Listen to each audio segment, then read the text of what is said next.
हमसे फजील अहमद कह रहे थे कि मुसलमान भाजपा को वोट दे तो आपको क्या तकलीफ। मुझे कोई तकलीफ नहीं, मैं तो कहूँगा लड्डू बांटो भैया, चाहे जिसको वोट दो। फिर उनका ही नहीं, ये विश्व हिंदू परिषद और सब जो लोग करें इनसे हमारा क्या लेना देना। लेकिन उनका लेना देना बुद्ध से है। बुद्ध मंदिरों की लिस्ट मुझे में रखे हैं क्या? यहां तो करे, अभी बीच में नहीं फजील अहमद, आप मेरा बहस का तरीका जानते हो, बीच में तो बोलने नहीं देते ना, बीच में नहीं, जब अवसर दोबारा मिले तब बात कहिएगा, अभी नहीं, अभी नोट डाउन करते रहिए। लेकिन बुद्ध की चिंता बहुत ज्यादा है बौद्धों की, तो बौद्धों का संगठन बना लो, उसके अध्यक्ष हो जाओ, लाओ लिस्ट। संविधान के ही ढांचे के तहत सोमनाथ का पुनर्निर्माण हुआ, संविधान के बाबा साहब के ही संविधान के ढांचे के तहत अयोध्या में रामलला का विग्रह विराजमान हुआ, भव्य दिव्य नव्य मंदिर बना। संविधान के ढांचे के तहत अजमेर में सर्वे के लिए याचिका पड़ी है, और संविधान के ढांचे के तहत ही संभल में खुदाई हो रही है और सर्वे हुआ है। फिर काय को हल्ला मच रहा है? फिर क्यों हल्ला मच रहा है?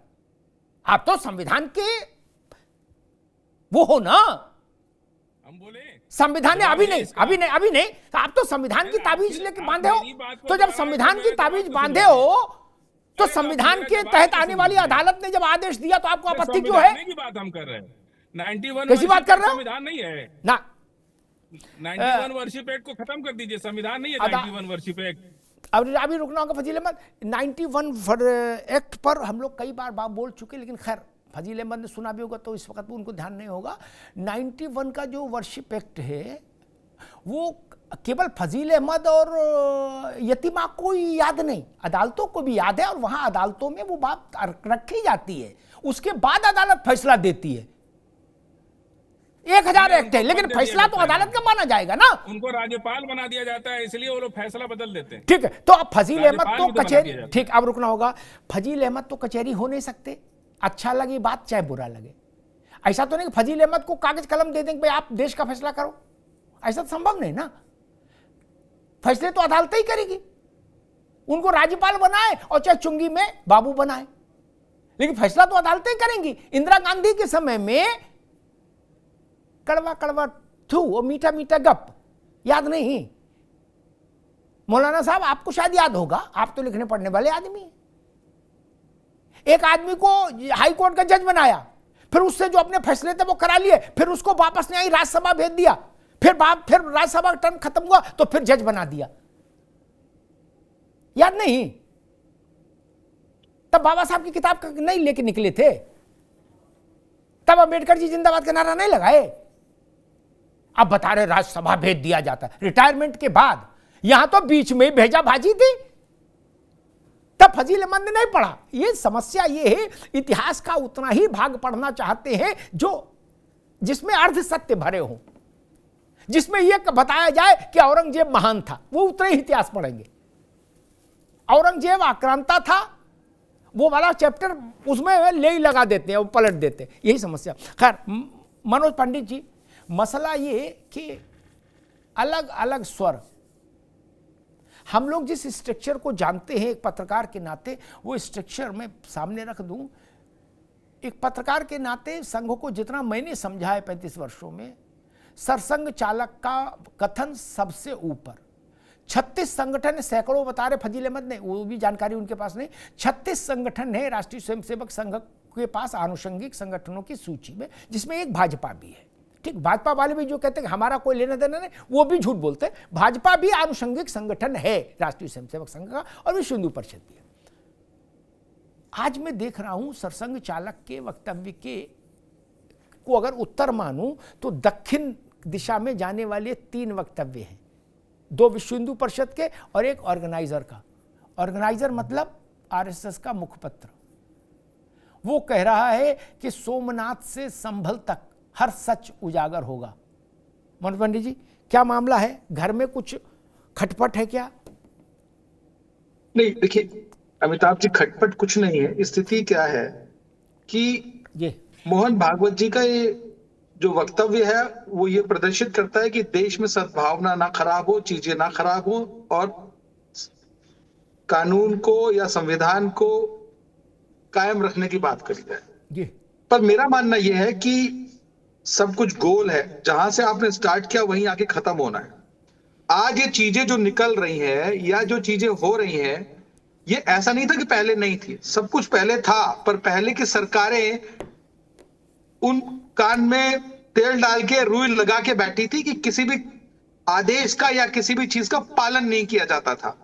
आज जो संभल में हो रहा है, संभल में आप बताइए, क्या वो कानून के दायरे में नहीं है? क्या वो संविधान की प्रक्रिया उसमें नहीं अडॉप्ट की गई? पर लेकिन जब सरकार ने, उत्तर प्रदेश सरकार ने कानून का पालन किया या उस चीज को आगे बढ़ाया, तो इनके दर्द हो रहा है, चीजें खराब हो रही हैं।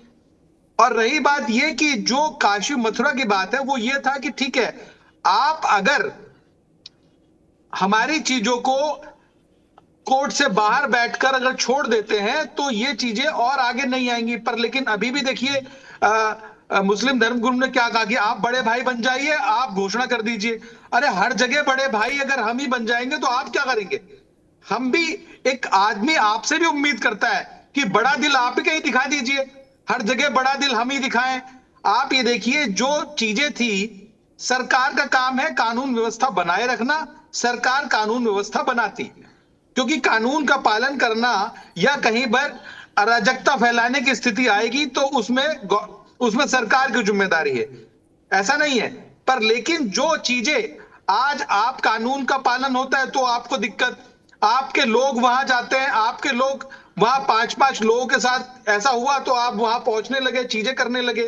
तो मेरा मानना यह है कि इन चीजों को अब जो भी चीजें हैं वो कानून के दायरे में हो रही हैं, और कानून के दायरे में सरकार की मजबूरी है कानून का पालन करना, उस हिसाब से सरकार आगे चल रही है।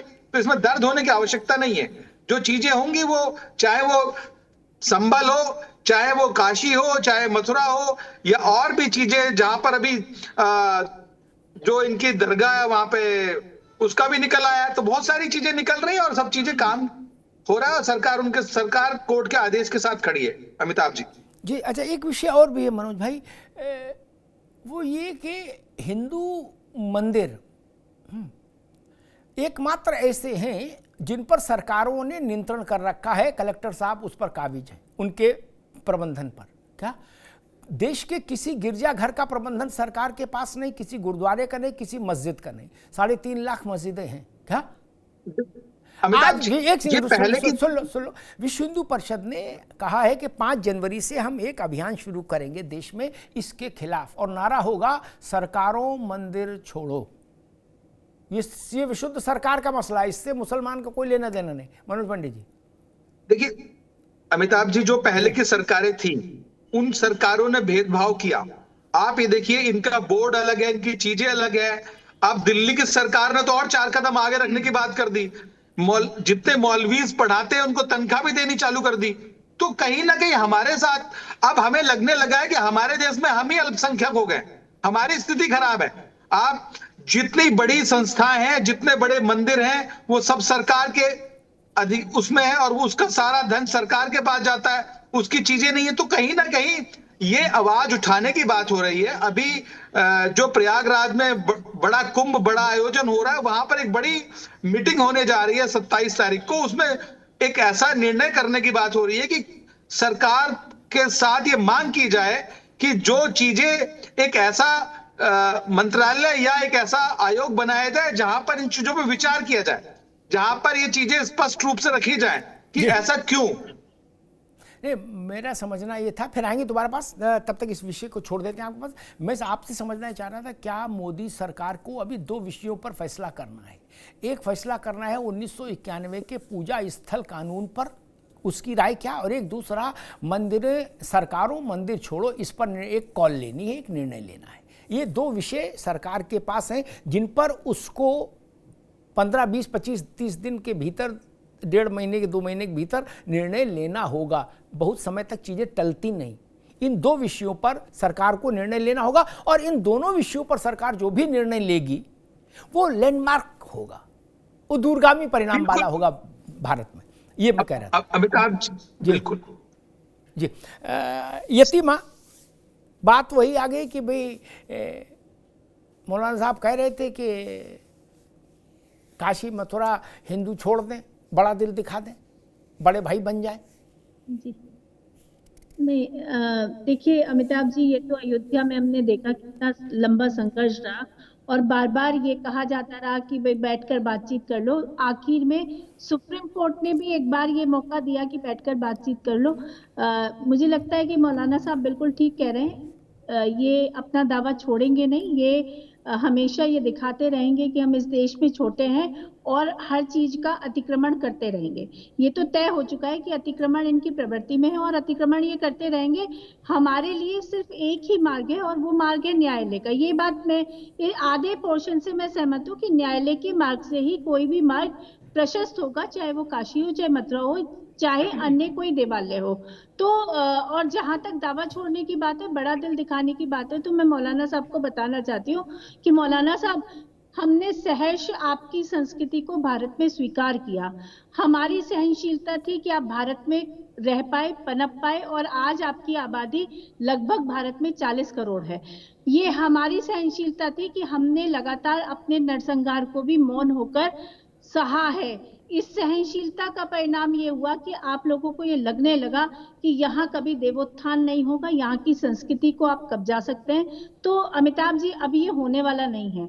अब देव जागृत हो रहे हैं, भारत का मन जागृत हो रहा है और भारत अब ये मन, सनातन जो है वो सनातन के धर्मगुरु सनातनी ये मन बना चुके हैं कि हमें अपनी संस्कृति के लिए, संस्कृति के रक्षण के लिए खड़े होना है, लड़ना है, चाहे वो उसके लिए कोई भी कीमत चुकानी पड़े। हमने पहले भी रक्त रंजित इतिहास लिखा है। काशी मथुरा पर भी ऐसे ही कब्जा नहीं हुआ था, वहां की धरती लहूलुहान करके वहां मस्जिद का निर्माण किया गया था।